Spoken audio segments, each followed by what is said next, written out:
नमस्ते दोस्तों, मैं हूं डॉक्टर पुनीत सिंह और स्वागत करता हूं आपका अपने यूट्यूब चैनल फार्मासाइट 2.0 पर। दोस्तों, अक्सर करके पुरुषों में पेशाब के रिसने की या फिर पेशाब के टपकने की समस्या हो जाती है, जो कि खांसने पर, छींकने पर, भारी वजन उठाने पर या फिर चलने पर। कुछ लोगों को तो समस्या हल्की रहती है, जिन्हें पेशाब बूंद करके निकल जाता है, एक आध बूंद टपकती है। और कुछ लोगों को समस्या इतनी ज़्यादा रहती है कि उनका अंडरवियर भी गीला हो जाता है और पैंट भी गीला हो जाता है। इस तरह से समस्या रहती है। कुछ लोग इस समस्या को बुढ़ापे का असर समझकर इग्नोर कर देते हैं, लेकिन ये समस्या जवानी में भी हो जाती है, जवान लोगों में भी होती है। और जो पुरुष अपना प्रोस्टेट का ऑपरेशन करा चुके होते हैं, या तो प्रोस्टेट में कैंसर हो गया या साइज बढ़ गया जब उसका ऑपरेशन कराया हो, तो इन सभी स्थितियों के बाद में भी ये समस्या देखने को आती है। आज मैं अपनी इस वीडियो में आपको बताऊंगा कि आप इस समस्या से किस तरह से छुटकारा पा सकते हैं, वो भी पूर्ण रूप से। तो चलिए साथियों, वीडियो को शुरू करते हैं। सबसे पहला पॉइंट हम समझेंगे कि ये समस्या होती कैसे है, किस वजह से होती है।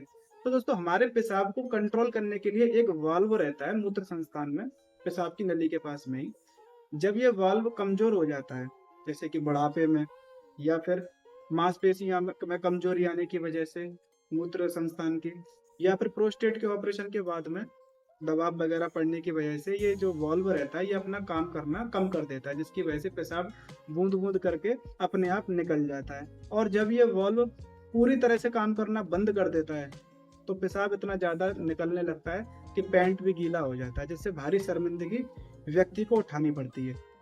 अब इसके बाद में हम बात करेंगे इसके इलाज के बारे में। तो साथियों, इसका जो इलाज होता है वो मुख्य रूप से 2 तरह का होता है, और दोनों ही सर्जरी होती है, ऑपरेशन होती है। दवाइयों से इसमें कुछ नहीं होता है, सर्जरी से पूर्ण रूप से लाभ मिलता है और समस्या हमेशा के लिए खत्म हो जाती है।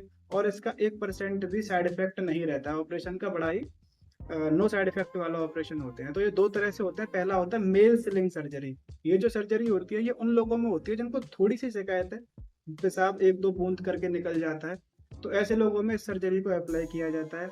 इसमें एक सिंथेटिक पट्टी को पेशाब की नली के नीचे लगाया जाता है। पट्टी क्या करती है, ये पेशाब की नली को ऊपर की तरफ उठाकर सहारा देती है, जिससे पेशाब आसानी से निकल जाता है, और जो पेशाब की नली होती है वो बंद रहती है और पेशाब टपकता नहीं है।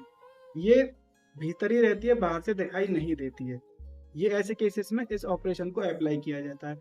दूसरा होता है आर्टिफिशियल यूरिनरी स्फिंक्टर।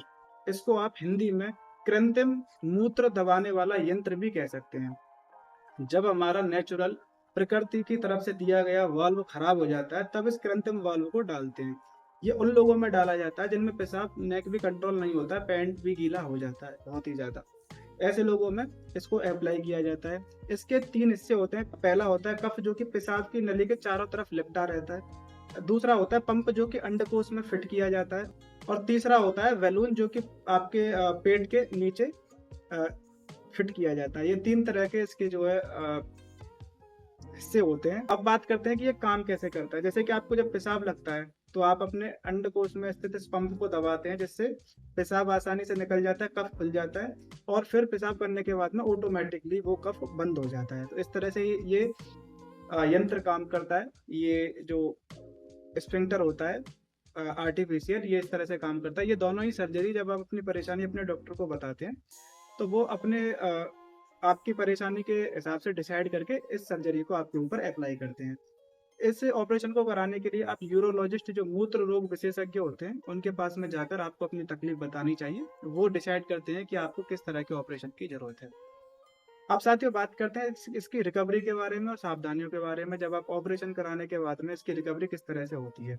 तो दोस्तों, जैसा कि मैंने आपको बताया कि दोनों ही सफल सर्जरी होती है, कोई साइड इफेक्ट नहीं होता है, 1 से 2 दिन में छुट्टी मिल जाती है। बस आपको क्या करना होता है, ऑपरेशन के बाद में 1.5 महीने आपको भारी वजन नहीं उठाना है, साइकिल नहीं चलानी है, मोटरसाइकिल नहीं चलानी है, और इस तरह की जो भी गतिविधि होती है वो नहीं करनी है। ये बात आपको ध्यान रखनी है। साथियों, पेशाब का रिसना जो होता है वो कुछ लोगों को जो मेंटली तरीके से भी टॉर्चर करता है, क्योंकि शर्मिंदगी भरा होता है।